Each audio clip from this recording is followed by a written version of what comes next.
На Високиот суд во Грција пресече: нема екстрадиција за поранешните функционери во МВР Горан Груевски и Никола Бошковски, бидејќи во Македонија нема да им се овозможи фер судење.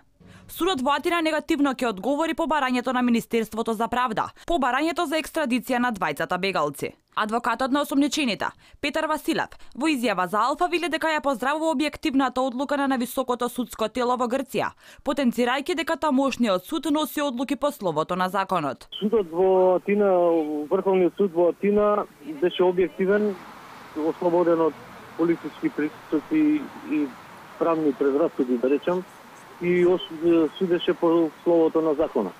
Словото на законот вели дека кога председателот на Републиката има издадено акт на милост, односно помилување, не постои законска можност да истото биде повлечено, односно дека предизвикува правни последици по постапките за кои што е изречено веднаш и неповратно. Судот во Атина констатираше дека не може да се одлучува за луѓе кои претходно биле амнестирани.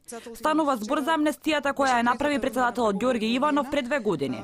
Тамошниот суд одлучил дека еднаш донесена одлука за амнестија не може да биде повлечена. За Горан Груевски и Никола Бошковски пред судот во Скопје се водат постапки по обвинение на СЈО за нивна наводна вмешаност во нелегалното прислушување.